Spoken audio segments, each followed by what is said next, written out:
Assalamualaikum warahmatullahi wabarakatuh. Bismillahirrahmanirrahim. Alhamdulillahirabbil alamin. Sallallahu alaihi wa sallam Muhammad bin Abdullah al-Qayyim bi rahmatillah adada ma ta'ala wa ala alihi wa sahbihi ma taqim wa barakatuh. Allah subhanahu wa ta'ala fi kitabihil karim. A'udzu billahi minasyaitonir rajim. Bismillahirrahmanirrahim. Ala inna awliya Allahi la khaufun 'alaihim wa la hum yahzanun alladzina amanu wa kanu yattaquna lahumul busyra fil hayatid dunya wal akhirah la tabdila li kalimatillah dzalika huwal fawzul 'azim. Artinya, ketahuilah bahwa sesungguhnya para wali Allah itu ialah mereka yang tidak pernah merasa khawatir dan tidak pula pernah merasa bersedih. Mereka itu ialah orang-orang yang beriman dan bertakwa. Bagi mereka berita gembira dalam kehidupan di dunia dan di akhirat. Tidak ada perubahan bagi kalimat-kalimat dan janji Allah itu adalah kemenangan yang besar. Hadirin, berikut akan saya bacakan silsilah Al-Habib Husain bin Abu Bakar Idrus. Al-Habib Husain Sahabat Magam bin Abu Bakar Idrus dan Babatan bin Abu Bakar bin Abdullah bin Husain bin Ali bin Muhammad bin Ahmad bin Husain bin Abdullah bin Abu Bakar Asyakran bin Abdurrahman Segar bin Muhammad Mawladawiyah bin Ali Al-Ghuyur bin Ali Al-Ghuyur bin Muhammad Al-Bakir Muqaddam bin Ali bin Muhammad Syahid Birbat bin Ali Hasan bin Ali bin Muhammad bin Ali bin Ubaidillah bin Ahmad Al-Muhajir bin Isa Ar-Rumi bin Muhammad Al-Najib bin Ali Al-Uraidi bin Ja'far As-Sadiq bin Muhammad Al-Fajir bin Ali Zainal Abidin bin Husain bin Ali Al-Muwajihan Fatimah Zahra bin Rasulullah sallallahu alaihi wasallam. Para hadirin, sekitar 2,5 abad yang silam telah lahir seorang yang dimuliakan Allah Subhanahu wa ta'ala, yakni Waliullah Al-Qutb Al-Arifillah Al-Habib Husain bin Abu Bakar Idrus, dilahirkan di kota Al-Ma'idah, Hadramaut, Yaman Selatan. Semasa kecil Al-Habib Husain hidup dalam yang sangat sederhana. Ketika itu yang mulia diasuh oleh seorang imam sufi. Di sana beliau menerima tempaan pembelajaran thariqah di tengah kehidupan di antara murid-murid yang lain. Tampak Habib Husain memiliki sifat dan perilaku yang lebih dibanding teman-temannya. Menginjak usia dewasa, Habib Husain merasa terpanggil untuk melakukan hijrah dalam berdakwah dan mensyuarkan Islam di bumi Allah Subhanahu wa ta'ala. Di antara persinggahannya adalah di daratan India.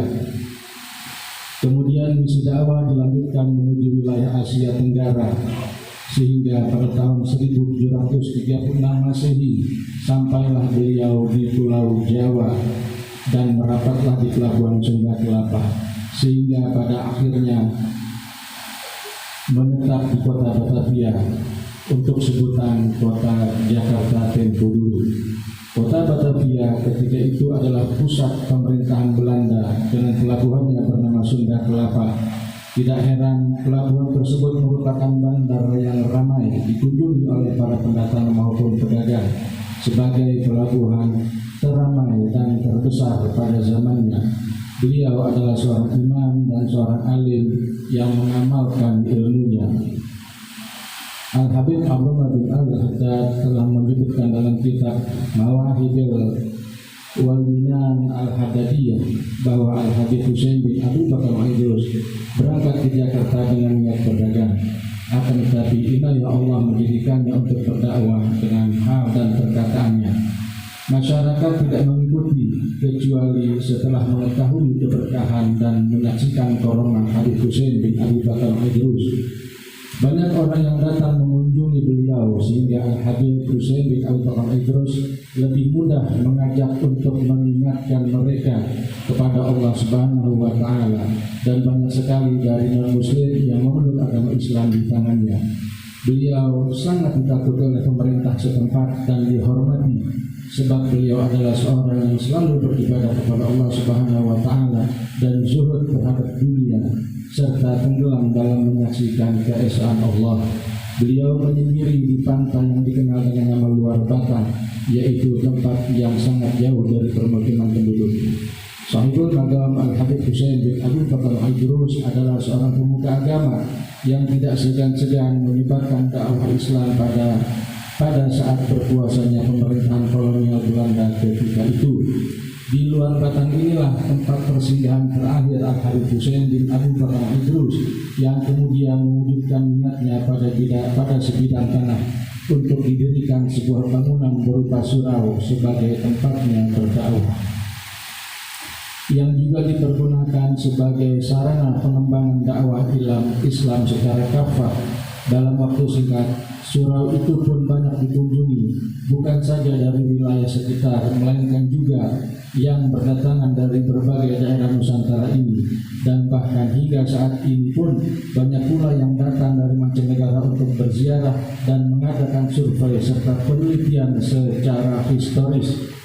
Pesatnya pertumbuhan dan minat orang yang datang untuk belajar thariqah dan memahami tentang Islam pada saat itu rupanya mengundang kecurigaan dan kekhawatiran pemerintah kolonial Belanda pada saat itu. Mereka memandang keberadaan Sahibul Maqam Al-Habib Husain bin Abu Bakar Al-Idrus sebagai pihak yang dapat mengganggu kondisi politik dan kekuasaan VOC saat itu. Namun kekuasaan VOC tidaklah dapat menghentikan peran Habib Husain bin Abu Bakar Al-Idrus dalam menjalankan misi dakwahnya. Dalam perjuangan menegakkan agama Allah, ternyata Allah Subhanahu wa taala berkehendak lain. Allah Al-Habib Husain bin Abu Bakar Al-Idrus dipanggil Sang Khalik berpulang ke rahmatullah dalam usia yang relatif muda. Tepatnya beliau wafat pada hari Kamis 17 Ramadan 1160 Hijriah 69 Hijriah atau bertepatan dengan 24 Juni 1756 Masehi. Wafatnya Sahibul Maqam Al-Qutb Al-Habib Husain bin Abu Bakar Al-Idrus di Kampung Baru Sunda Kelapa yang sekarang ini masuk wilayah Kecamatan Penjaringan, Kampung Luar Batang. Dalam nama kampung tersebut tidak dapat dipisahkan oleh adanya sosok karomah yang dimiliki Al-Habib Husain bin Abu Bakar Al-Idrus yang saat ini acaranya kita selenggarakan yang ke-276. Tahun ini kami selenggarakan di Masjid Jami Keramat Luar Batang yang dahulunya berupa surau, merupakan peninggalan situs sejarah cagar budaya yang ditetapkan oleh pemerintah Provinsi DKI sebagai tempat yang dimuliakan dan dilestarikan. Mengakhiri manaqib ini insya Allah dengan kehadiran kita di Masjid Maqam Al-Habib Husain bin Abu Bakar Al-Idrus Luar Batang ini, Allah Subhanahu wa taala senantiasa melimpahkan rahmatnya, melimpahkan keberkahannya, maghfirahnya untuk kita semua yang hadir dan mendengar pada acara ini. Kepada kita semua yang datang berziarah serta beribadah di tempat yang mulia ini. Hadirin, demikian sepintas manaqib yang dapat kami sampaikan atas kehadiran para peziarah dan tentunya Sahibul Maqam Al-Habib Husain bin Abu Bakar Al-Idrus. Kami segenap panitia mengucapkan terima kasih. Wabillahi taufiq wal hidayah. Assalamualaikum warahmatullahi wabarakatuh.